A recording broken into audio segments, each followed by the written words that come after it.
Hey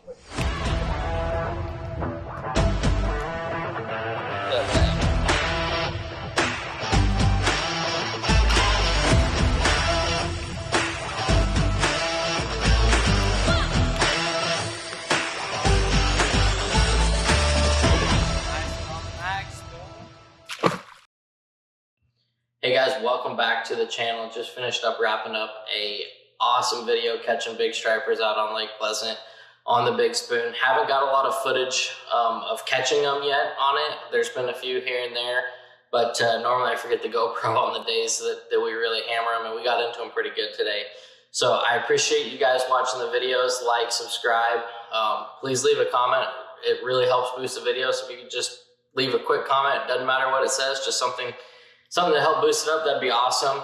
Also, big shout out to the guys at Copper State, keeping my boat full of tackle and everything. Give those guys some love. All the links for the baits, rods, and that kind of stuff that I'm using will be in the description. That way it's super easy for you guys to just click the link, takes you right to the website, add it to your cart, check out. Also, all about roofing, guys. If you guys are in need of a roof before the summer storms start hitting, reach out to me, reach out to Devin, tell him I sent you, and get those roofs fixed before they blow off or something crazy. You don't want to leak your roof with the monsoons coming. So stay tuned. Hope you guys enjoy. It's going to be a pretty awesome video.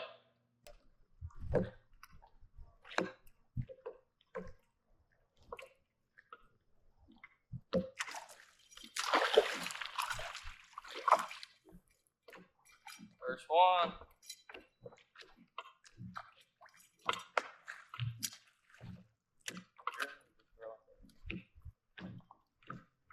Not a bad one.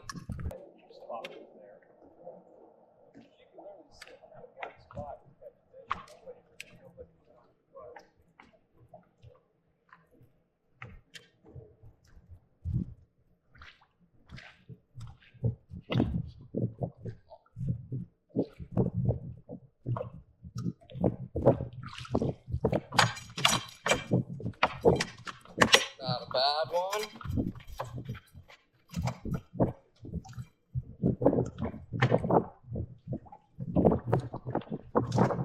On the big spoon.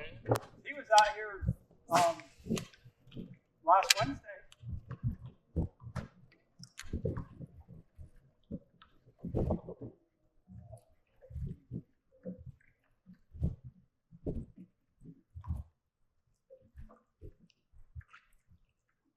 Holy cow. Yeah, white bass. White bass on the mag spoon. Look at that thing. Freaking Mondo.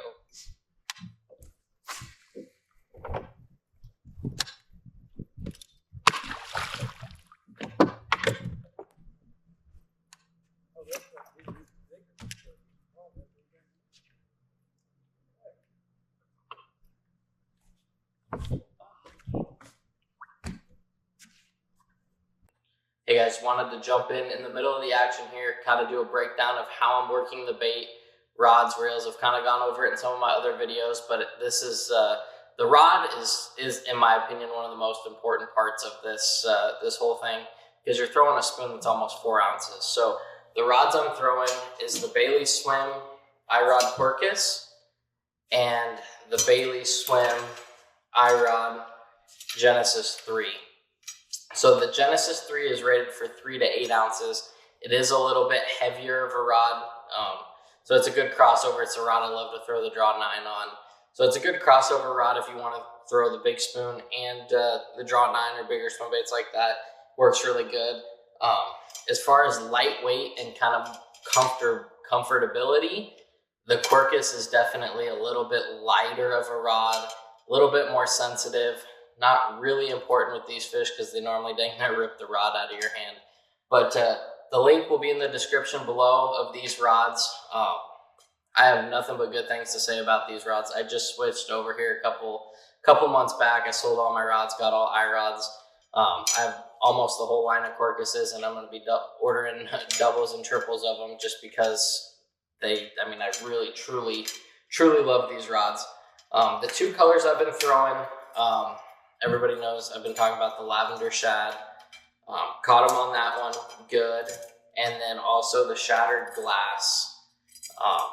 The shattered glass seemed to be catching them a little bit better today than the lavender shad, but every day is a little bit different. I like to have both in there. I know I'll leave it in the description below. I've seen a couple guys catch them on the bombshell. One of my good buddies, I watched him hammer on them a couple days ago, catching them on the blue and chartreuse one. So color to me isn't super important in my opinion. This is just what I've got, what I throw, kind of what I got some confidence in.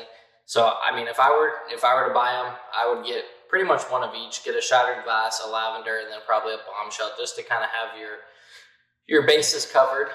And then as far as retrieval, I can either cast to them or drop down depending on where you're seeing them. And once it hits the bottom, burn it up 3-4 cranks, hit the button, let it fall back down, and then just kind of as soon as it hits the bottom, do it again. The big key to it is to make sure that you don't let it hit the bottom and then you're like, okay, give it a second and then reel up.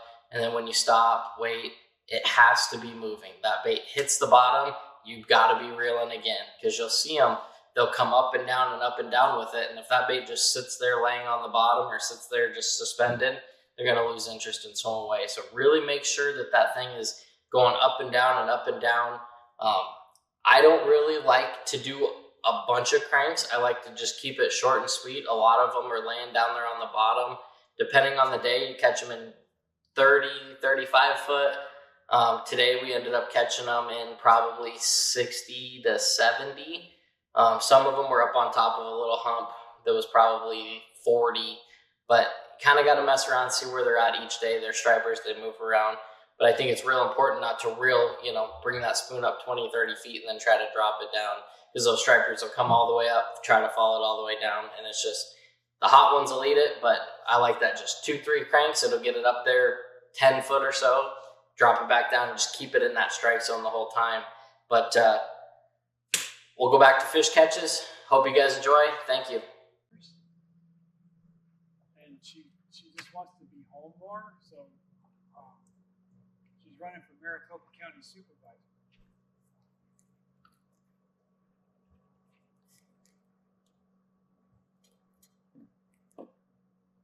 Big girl.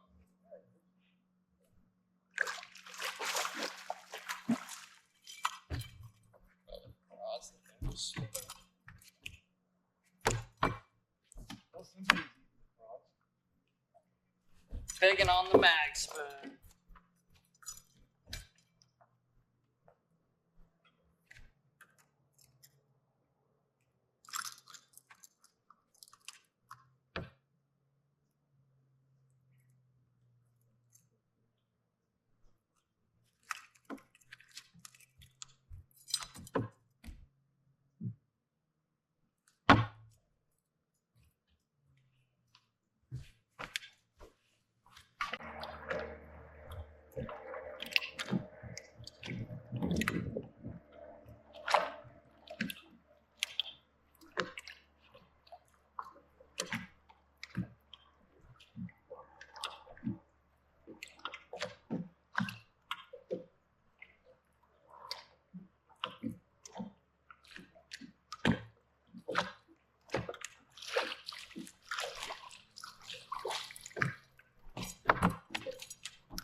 Another nice one on the mag spoon. Get back in there.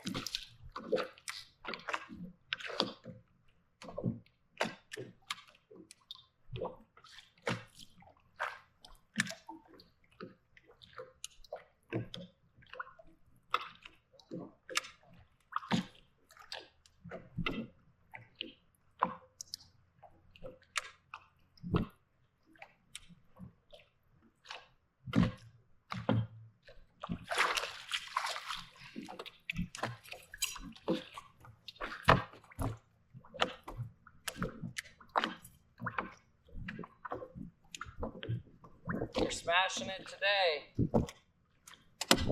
It's so much fun.